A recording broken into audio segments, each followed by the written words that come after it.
Thank you for joining us today on Positively Charged Biz. We are here to motivate, inspire, and support our listeners as they write their life stories. We are a proud founding member of the Real Disrupt Podcast Collaborative, and you can check out more awesome podcasts at realdisrupt.com. And for more inspiration, go to Amazon.com and purchase my latest book, Say Yes Every Day, Discovering Your Superpower. Hey everyone, I hope you are having a positive and productive day. I am so excited for our guest today. I had the pleasure of having her on my Thrive Thursday show, and after hearing her amazing story, I knew I needed to hear more. I would like to introduce you all to TaJuanna Taylor. She is the founder of Bootstrap Consulting. TaJuanna is the done lady because she is able to get things done. She is a serial optimist, a woman of great faith, and a dedicated mom who you can find dancing, singing, laughing, enjoying good food, and creating nostalgic moments. TaJuanna, we are thrilled to have you on this show today. And on Positively Charged Biz, we like to start at the beginning. So please tell us, what was that pivotal moment in your life that you said, I am ready to start Bootstrap Consulting? Thank you, Laura. Wow. It's always like, did she talk about me? That's me. Yes, That's me. Oh man, thank you so much for having me here and sharing with your community. The moment that inspired me to start Bootstrap Dreams Consulting was when I absolutely had enough, right? The shift that absolutely threw me in the trajectory was realizing, I'm having my life, I'm in this marriage, and it is not what I thought it would be, right? There were some things that happened in the marriage that absolutely just shook the whole integrity, the foundation of what I believed we were living. And so I had to make a conscious decision that this isn't going to work for me. This is not marriage. This is not family. And if it's not going to be sacred, and if you're not going to have respect for yourself, I've got to choose me. Wow. I've got to choose me. I've got to choose to be a mother to, at the time, our 16-month-old baby, right? I've got to choose to keep showing up in my career because apparently I can't rely on anybody like that. I can't put that much faith in another person. I've got to choose me. And I've got to have faith and hope that there's life beyond what I'm experiencing. Now, that in itself is monumental, right? It's life-changing. It's that moment in time.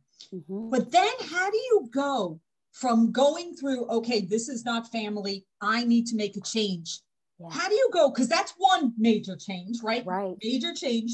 Yeah. Then how do you go from, okay, well, I'm going through that change. Let me also add a career change. Where does that come in? That comes in, when you feel like you already have nothing else left to lose, right? So when you commit to companionship, particularly when you commit to marriage, right?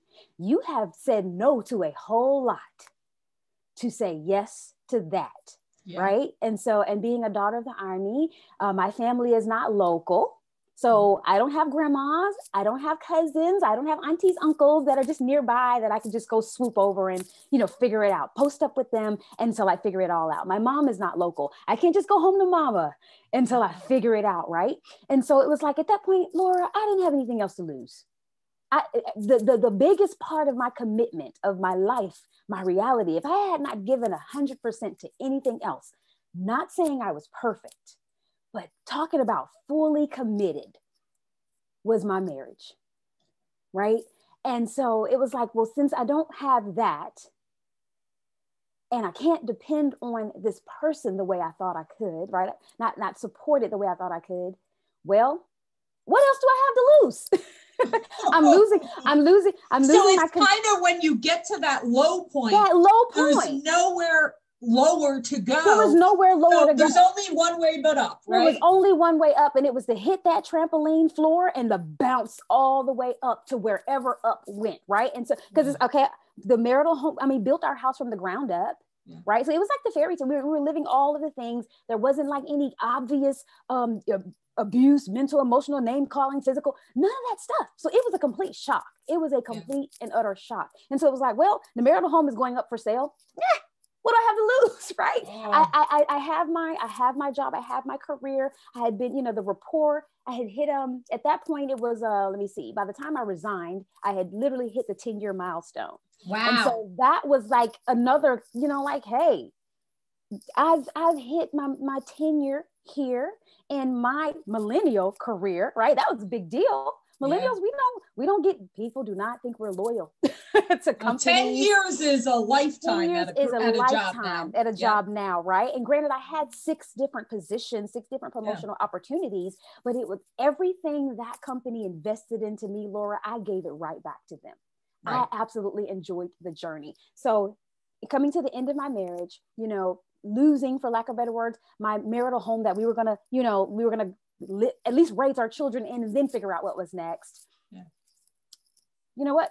There's no more bottom. After losing all of what my life really consisted of, this concept, this focus, since that's gone, I'm just going to go forward and try something different.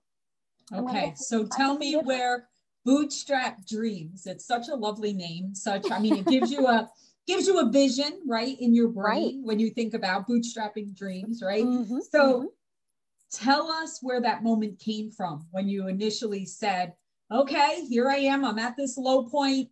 I've got this idea. So take us there. So it actually started 3 years prior. So Bootstrap Dreams was downloaded into me, into my mind, my heart, my spirit 3 years prior, because prior to this business consulting, I had a handcrafted jewelry business for 8 years. Oh. So while I was working full time, while I was getting my master's degree, while I was becoming a wife and a mom, I was designing bridal jewelry by hand, right? And so I learned a lot in that journey because it was accidental even. I had come out of undergrad at the time. It was the first recession of my generation. Yep. And everybody was laying off versus hiring. And I've always been as my grandmother called me, a jack of all trades. I've always been really handy with my hands. And so while I'm on the job search journey, I'm like, in order to not have me go crazy, I need to do something. And I started beading. And then it turned into, girlfriends come over and just kind of shop from the coffee table. And then, TaJuanna, you should open an Etsy shop. And then, now pop-up vending. And, can I use your jewelry in my photo shoot? And then featured in Moonalichi Bride magazine. And then like all these things happened. And it was like, right? Wow, that's awesome. So I had been bitten by the entrepreneurial bug. In the journey though, and becoming a mom and becoming, and becoming a wife, becoming a mom, the beading thing was not necessarily a passion for me, even though it was satisfying other people, right? It was nostalgic for them. People had keepsakes beyond the wedding, experience, but it wasn't my passion. It was just something that I was gifted to do. Yep. And so I was like, well, I think I'm at a place now where I don't have the support that I need. My baby's up moving around now. I can't just sit at a desk and bead and bead and bead, right? And in 2008, between 2008 and 2016, you could just go on Google and say how to scale my business. That wasn't a thing. Nope. Even when I would go to, you know how you have the mentoring organizations where like retired CEOs and whatnot, you can ask them questions and they mentor you and help you. When I would say, well, how can I do, grow my jewelry business? Oh, well, I don't make jewelry, so I don't know how to help you. I never once asked you to bead anything. Right. I asked, what else can I do? I'm one person. I'm not a machine. Like there's got to be another way. And so after not feeling supported and not knowing what to ask, because I didn't know what I didn't know at the time, I decided to close that. Okay. And then it was like, but I'm not done with entrepreneurship. I don't know when, but I'm not done. And I was just sitting in bed one night. I remember it was like 1 o'clock in the morning. And it was like, what do people come to me for? I make ideas happen. My friends, right. my peers, my colleagues are always my bosses are always asking me or putting me on top of an initiative to make it come to life, execute, to be able to right? execute it. Yeah. So that's that project management, experience Yep. over 15 years in small business and state government total. And it was like, hey, I can do that. I'm not sure how yet, but I can do it because I'm doing it right now, right? I'm doing it every day right now. And then I was like, well, what is the one thing I find in common? So from the state government standpoint, we're not revenue generating, right? So you get a budget allocated and you got to work with what you've got. Yep. That's it. And then peers, colleagues that would come to me, well, they didn't have a lot of discretionary funds to throw at anything. So it was helping people be resourceful with whatever they had, right? Your existing talents and abilities. Tap into your network, outsource your needs. If you got to barter. If you can pay. Whatever it is that you need to do, it's not about your competency. It's not even about your capability sometimes. It's about what your commitment and what you have and are willing to shift to do it.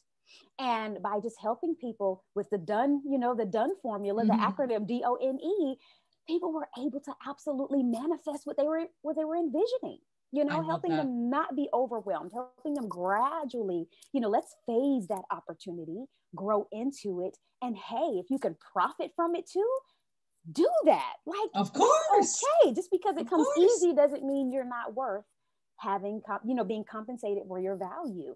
And that is the essence of Bootstrap Dreams, helping people tap into their excellence, their zone of genius with their existing means, Yep. And so, that's great. And let's dive into that a little bit. So what do you think holds people back from going forward of those dreams, right? Because we were speaking a little bit before we went live, we were speaking about our vision boards and our visioning and kind of putting things out there.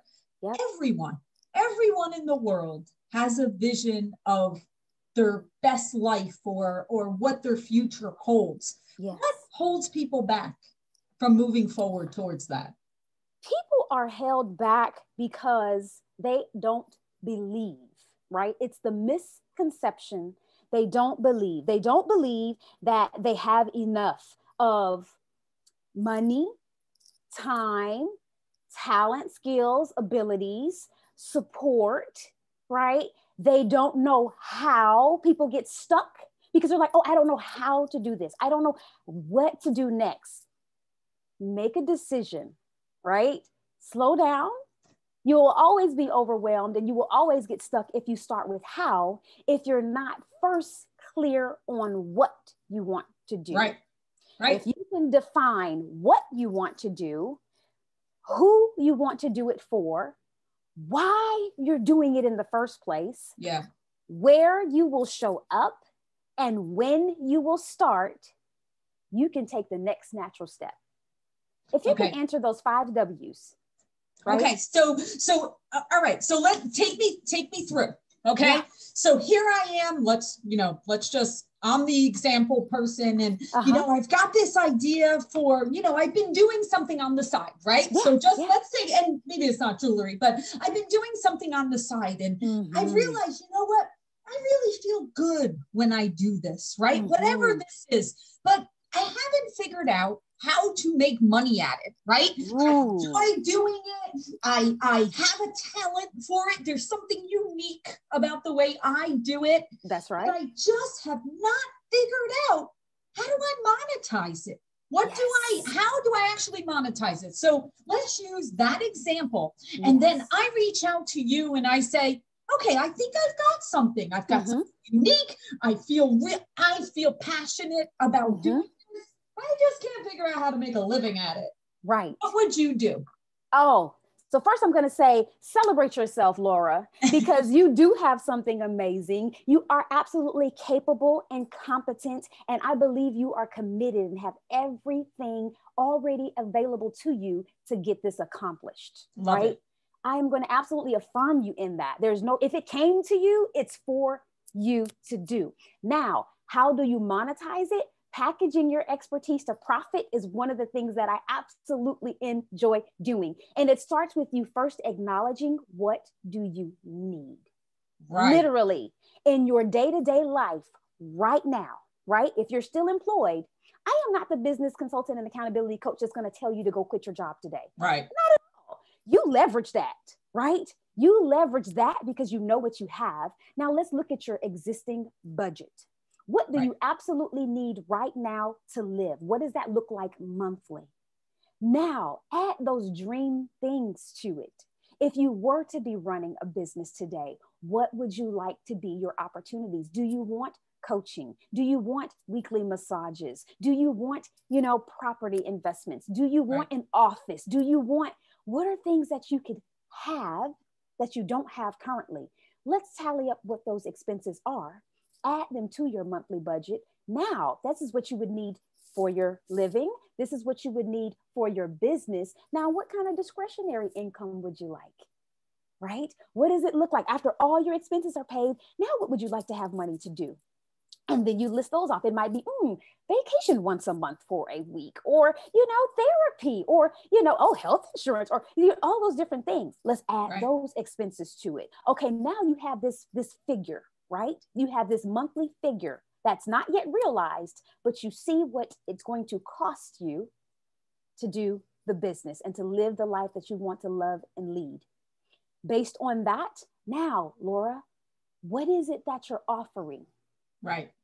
What is the big promise? Where are people right now? And where are you taking them? Mm-hmm. What's the transformation? Okay, great. Now that we know your transformation, what then ways can you deliver it to them? Okay. How can you carry them from point A to point B, right? And there are at least 7 lucrative ways that you can deliver satisfactorily on a service, right? You can do it hourly, if that's your choice. You can do it by a retainer, right? Monthly retainer, if that's your choice. You can do it on a project flat rate. If you're like, I know I'm going to put way more time than I can track in this, right? Project flat rate. You can have digital products. You can turn your expertise, digital or physical products. You can put in the ebook. You can put in the physical book, recording, whatever the case may be. You can bundle services that may be a la carte initially. Right. You can bundle that. I mean, there are a number of ways that you can deliver. Find a business model. Find a way that you can deliver that works for you. And now let's price the value. Right. What is this worth? If you're like, well, I have no idea. What would your company pay to send you to a training for your leadership development, right? To gain a certain skill or to acquire a certain asset? That's a great benchmark. We know our employers pay lots of money for us to receive opportunities. So look at that as a benchmark and then understand if somebody will invest that in you, wouldn't you be willing to invest that into somebody to get what you need? So there are customers out there that are willing to invest in themselves for that opportunity. And then you take it to market and you test it out, right? Focus on selling it one-to-one, right? Get that feedback, have good-hearted conversations, share. Even if you don't have your Pixar pitch down pat, you just say, Laura, how you been doing? It's been a while since we talked, but I know that you are I value your opinion. You're constantly encouraging us to say yes every day, to be positively charged. This is what I'm doing right now. What do you think about it? Right. And based on your feedback, based on the questions that you ask, helps me know how to hone my answers, helps me know how to overcome objections before they even start, helps me know whether or not that price resonated with you.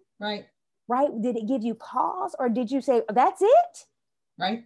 It's funny that you said this, TaJuanna. You're bringing to my mind a conversation that I just had with a woman that I was on a panel discussion with. Mm-hmm. This woman is a successful woman in Hollywood that actually was on a soap opera, and now she does voiceover work, in Hollywood. I mean, she is a famous woman in Hollywood, okay? And when I had a conversation with her, she was speaking about how I was telling her I really love what she's putting out there about her content on how to use your voice in business and how to utilize your inflection and the way you emphasize and all this stuff, right? And she said to me, people tell me that I should charge more, but I'm concerned about being overpriced and I'm not sure of the value. And it was so interesting because right there, I thought to myself, here is a very successful person, very successful. And yet, especially as women, we have a problem actually charging, or this goes back to the monetizing, right? We have a problem saying, here's my price, because we're almost like ready to cringe of, ooh, maybe I'm being too bold with that price, or am I really providing that much value? So I want to hear your thoughts on that, because how does that play in? So limiting beliefs are real, right? We hear a lot about mindset. We are often our own limitation, if not our greatest limitation. And if people external to you, they're not in the weeds of your mind. They're not in the weeds of your process. They don't know all the things that you meant to launch that didn't happen, right? They don't know that you wanted to have this big production, but couldn't perhaps, acquire it yet. Only you know that. And because you fell short of your vision, you feel like everybody else sees you as falling short of their vision. And that's absolutely not true. If people are openly saying to you, you should charge more, they're telling you, you have greater value. Right. Your value is worth much more than what I paid. And I'm willing to pay you more. When people say you should charge more, they're also saying, I'm willing to pay you more. Here's the thing. People need to be prompted though, right? Very seldom will people pay your rate and then tip you on top of it, unless you are truly in a service-based industry that is like catering to your need, right? Like restauranteering, or your cosmetology and massage, those kind of physical needs. Very seldom will you get a tip after podcasting. Right. Or after keynote speaking at an event, at an event, right? You're not going to get, your tip is you get to sell from the stage and, or you get to vend. Right. And so when people are communicating to you that, hey, like, I really appreciate working with you and you should charge more, that's a compliment. That is a direct inflection of the value, the transformation you have helped them establish. And so you need to believe, right? Get outside of your head, knock down that lizard brain and step into that, own that. Like, you know what? I'm going to take that as wisdom, and I'm going to up my rate, right? And you decide what that up looks like. Is it a couple $100? Is it $1,000? Is it whatever that looks like for you? And then the next person that comes along, because they don't know what the person before them paid, right? The next person that comes along, you give your new value, right? Because at the end of the day, when we say loosely, charge your worth, we're not saying we're a dollar amount. It's that we're in a financially driven economy, right? So we have to put a price to that thing that we're doing. Exactly. But step into that, own it, and make the ask. Someone asked me recently, Laura, what was the best sales advice that I had ever been given? And I replied to them, the concept that when I don't make the ask, I do myself and everyone I intend to serve a disservice. That is true. Right? We think it's obvious for people to take the next natural step and choose us. People often don't realize that they actually have the problem, right? Otherwise, either they'd have it already resolved, right? Or they would come to us more quickly. Awareness is key. And so when they come to us, they know that they need help with something. It is then our responsibility as the entrusted professional that they've sought out to usher them to what they need. We're not convincing them of anything they didn't already ask us for. Right? We're letting them know we have a solution. Here are the options, or here is the option that is of greatest recommendation, of greatest value to you. How does that start? How does that sound? Right? When would you like to start? And that's what we do. So she is having a limiting belief with herself. And I would encourage that she work through that, right? Identify where is the deeper root of that feeling of being concerned, because it's not that people won't pay. People pay for what's important to them. No matter how frivolous people may think, no matter how, unnecessary some people may say that may be, if it's important to them, they will seek and they will find the resources to acquire the transformation that they want to receive. And so it's not so much the price, it's her belief. It's her internal belief about herself. And I hope that she is able to step over that, walk through the feelings, figure out where that emotional barrier, that mental block is coming from, so she can shut it down and start getting what she deserves. Because I think even the first step is recognizing it, right? That's right. Because that just means you're on your path to making that change, right? Because until you recognize, oh, wait a minute, maybe I need to revisit this. Then you're on that path to making the change, which I love, and I think especially as women, it is something we struggle with. It is something, because it's just natural for us to help everyone. It's natural for us to want to help everyone. And we feel a little uncomfortable putting a price on certain things. But that's, it's our economy. I mean, it's just the way the world works. It's the way the world works. And not only that, but we've already paid for. So like, people aren't coming to us. We're not trading time for dollars, right? When we're really talking about transformation and value, it's not a time for dollar exchange. The reason why people come to me is to do it more quickly, right? To accelerate the journey. True. Right? Not to take the 3, 4, 5, or 15 years that it took me to get what I know today, right? People are coming to accelerate the journey. And so when we realize we've already invested in that, we've given our years of life, we've given up certain, intangible as well as tangible, things to it.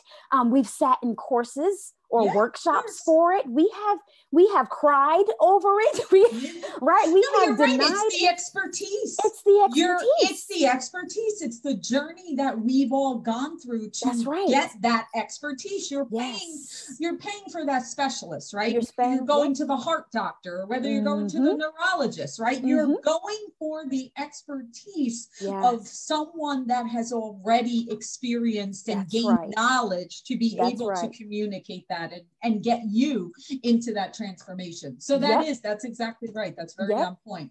All right, TaJuanna, I do need to know, I even read it in your bio where it says you're a serial optimist, and I'm one of those too. So that's why we're aligned. That's why I had to speak to you again. So people always ask me, so I will ask you this question I get a lot.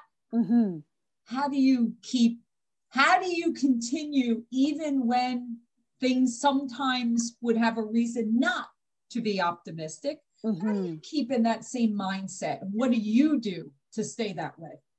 To keep optimistic, I stay in the belief that there is more beyond disappointment, right? Okay. Disappointment is a moment in time, even though it may feel like eternity, when it's happening.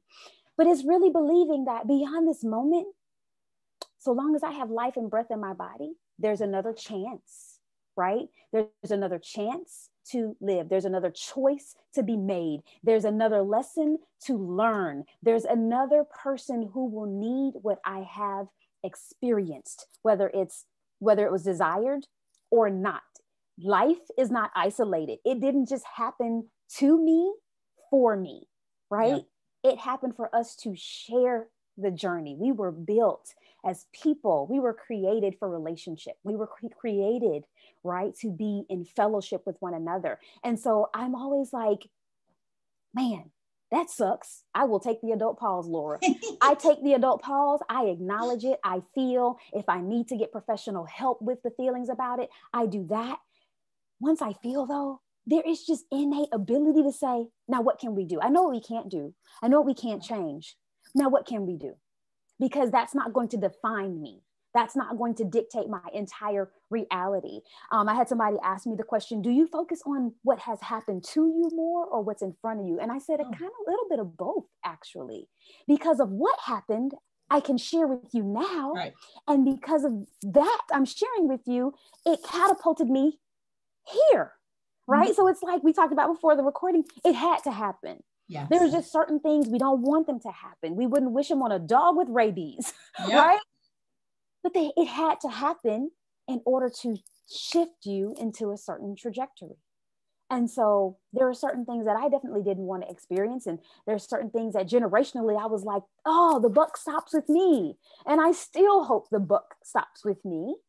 At the same time, because of that journey and because of the journey that I truly believe I still have to receive, I'm like, I'm going to keep going.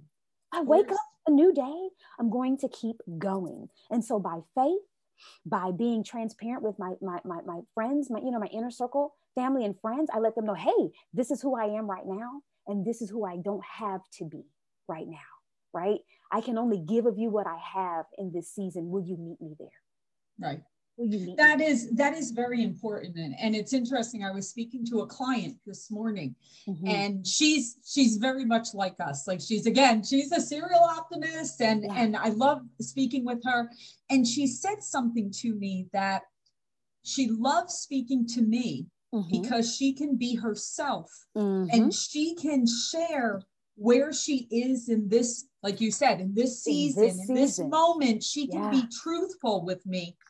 But she struggles that her family and her other business partners, she can't. So let me ask you that question, because that really is tricky, right? That is tricky. So I don't know if you have advice for that, but I bet there are people that is the case, you know, that maybe in some instances they can be transparent and they can be truthful of where they are in that season. Maybe with the bulk of the people they're surrounded with, they can't. They can't. And that is something that, so we talked about awareness, right? Yeah. Awareness and knowing whom to go to for what, right? Because the truth of the matter is life will be complex so long as we have people. Yes, we can't control anybody else's response, decision, outcome whenever we're involving other people. What we can do is best manage ourselves as much as possible. And so we can do our best to align, right? So we try to surround ourselves with more people who align with us, not who 100% agree with us. Right. Differentiation is healthy, right? A little bit of conflict, right? I'm not talking about chaos, but a little bit of conflict is healthy because it broadens the perspective. It brings wisdom. So if it's a matter of, I really need to step back and look at my reality. Is it aligned with me now? Is who I once was, who I am today? And do these things and do these people still have well-meaning for me? And do I still bring value to them? If not, you can make a shift, right? And it doesn't have to be ugly. It doesn't have to be nasty. You don't have to say anything. Just start doing things that will promote your future self. Start making decisions, mindset, and actions that will promote your future self. And it's going to ultimately change where you go. It's going to change who you talk to. It's going to change what you do. And people who are no longer aligned with you will naturally remove themselves. You don't have to. Sure. Right? There's nothing really that there's nothing else that you have to do but be responsible for you. And so knowing who you can go to for what, sometimes like to be a millennial, it still shocks me that I'm a matriarch in my family. Right. Entrepreneurship is not something that's common in my family, right? It was a lot of military backgrounds, a lot of wiving to men in the military, just hard labor for career paths. And that generation taught their youth what they know. You go to school, you get an education, you get a good job. And so when our generation followed through with that and realized, that's not enough. No. Right. And so we're off doing different things, and they totally support us. Right. But they may not be our ideal customers. Right. And they also may not understand it. And they may not understand. And so when you know that and you're able to make that differentiation, you don't find yourself disappointed or expecting from people what they don't have to give. So for example, when I was going through my divorce, yes, I had my inner circle of family and friends that knew what was happening, because it's a big life shift. I can't hide this. And I wasn't going to, because I didn't want anyone to weaponize my story, right? You can't make me embarrassed about something that I own, whether it happened to me or whether I chose to do something. So I chose to own it. I shared what I thought was important. And then I went to professionals about it. right? So I had my therapist for my mental, emotional. Then I had my church community, you know, my spiritual classes that I would go to help me see things from that place, because that's important to me. And then professionally, right, I had my professional guidance and advisors that would lead me as far as like career and what would be, you know, future options for me. What can I do? What am I good at? Like, you tell me what you see, because right now I think I'm a little bit blurry, right? And oh, your little one. Yeah, my little one just popped in. Oh my God. And so, oh, look it. She's like, and Love I'm that. out. Love that. But having an advisory council, Laura. It's so funny you said that, TaJuanna. I just did a podcast with a gentleman that actually he's very famous in business, but he also is the father of the top college basketball player right now. And he spoke about this, TaJuanna. He said every single person should have their own board of directors. That's right. So go ahead, keep going. That's right. Yes. So have yourself a life, you know, an advisory council. If your focus is on business, have a business council, because no one person, right, Laura? No one person can give you everything. And that is where the disappointment sets in. That's where unmet expectations happen. Because we're leaning too heavily on people that don't have what it is that we're seeking. So know that it's okay to tap into your network, to surround yourself with people who can give you that particular thing. And you give back to them what it is, right? And the reason why you're in relationship is because there's something about you that you also pour in to them. There's reciprocity. So that is one of those things that helps me, like, decision making, right? Life moves, how to perceive a situation. I don't pick up the phone and call my mom or my god sister or my sorority sisters or my former employer, or I don't pick up the phone and call them for everything. I call each of them for something. Of course. Right? And then based on that, I can make an informed decision on what my next move will or will not be. I have that autonomy. The decision rests with me, right? And then understanding that it's not isolated.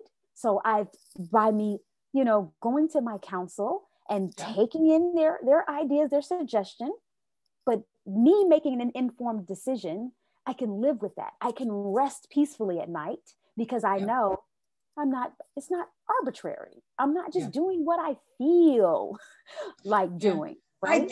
I think that's so valuable because, and it's funny that that's literally the second time I've heard that in the last few weeks, because it is true that's why it's important to have all these different relationships, because you are getting different things from each one. And you're right. If you think that, and let's use a spouse, right, or a partner, right, you may not be able to get all of your answers from your, now, yes, they're wonderful for certain components, but you need to have different people on that council.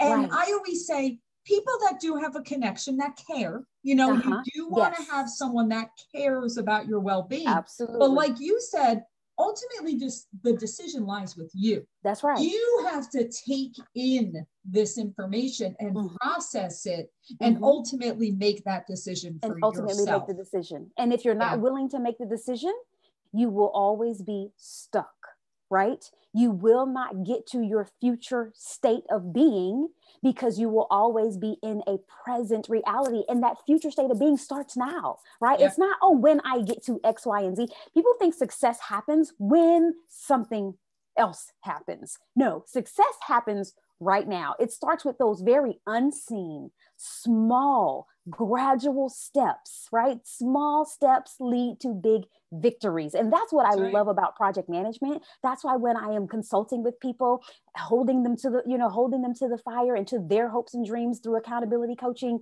that's where that comes in, because it's like, you don't have to accomplish everything today. You're not a machine.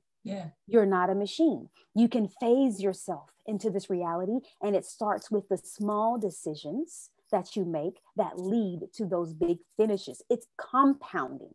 Yep. It's compounding success that gets you to your dream. You know, whatever that is, that looks like for you, you can have that as your reality, but you've got to decide that I'm going to start living it right now by making the hard choices and by choosing to be compensated even for the things that come easy to me.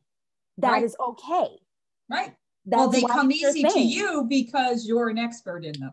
That's right. That's why they become easy. That's why it becomes easy. That's why it's your thing, right? People feel like, oh, well, that's so easy. I feel bad for charging. It's so easy because you've already poured it into it, right? It's easy to you. It's not easy to everybody else. That's why you're in need. And when we talk about the whole council, when we think about it, whether you're looking from a government standpoint, whether you're looking at it from a company or organizational standpoint, you know, every great leader has what? A board or has a committee or has a whole staff or a team, right? They're not the ones doing it all. They don't know it all. They go to their people who are functioning in their zones of genius, and they ask the questions of them, and they listen to what they share, and then they make their informed executive decisions. And that's how we can live our lives and make life work for us instead of us working so hard for it. Yep. You know? Agree. Genius. I love this. Has been phenomenal. Your insights have been absolutely amazing. You've given really good, detailed, specific steps of how to take action and how to look at bootstrapping your dreams, whatever those dreams are, whatever it is that you're looking for. And starting with first recognizing it begins with you. It begins with you taking that first step and realizing you want to go after that dream and live your best life. That's right. All right. TaJuanna, number one, before we wrap up and I have you say where people can find you and hear all about. So guys, TaJuanna was on Thrive Thursday, and I'm thrilled to say that she will be she's one of the chapters in our upcoming Thrive Thursday book that will be coming out hopefully September of 2021, somewhere in that area. So stay tuned for more information because TaJuanna is going to be sharing her story in there, and we can't wait to read all of that. Okay, so TaJuanna, tell us how people can connect to you, learn more, and just continue this story of the greatness that you are sharing. Thank you, Lori. I'm so excited about your book release that's going to be happening at the latter part of this year. Thank you so much for having me be a part of that collective. It has been an exciting journey. If you have a wonderful idea, right? You're like, I've got this great idea. I actually believe it can make me money and I know it will serve others. You can contact me at bootstrapdreams.com. Go to the website. There is a contact form right there, or you can click a button and schedule an introductory strategy call. Let's talk about your vision. Don't get stuck doing nothing. You can turn your idea to your reality. No overwhelm. It doesn't have to belong to you. Unfocused. That doesn't have to be your story. You can absolutely take action. You can give value. You can make profitable decisions, and you can show up consistently, confidently, and with clarity doing your great thing. Make your extraordinary dreams your reality with Bootstrap Dreams. Awesome, awesome, awesome. All right, everybody. TaJuanna, you are fabulous. Thank you so much for sharing. Thank you. Continue to get it done. That's right. Have a fabulous, be safe, be well. All the best to you always. Same to you. Thank you. Thank you for joining us for another episode of Positively Charged Biz. I'm Laura Brandeo, and we are here to motivate, inspire, and support our listeners as they write their life stories. If you have an inspiring story, please email me at laura@positivelycharged.biz. And remember to subscribe to hear more great guests.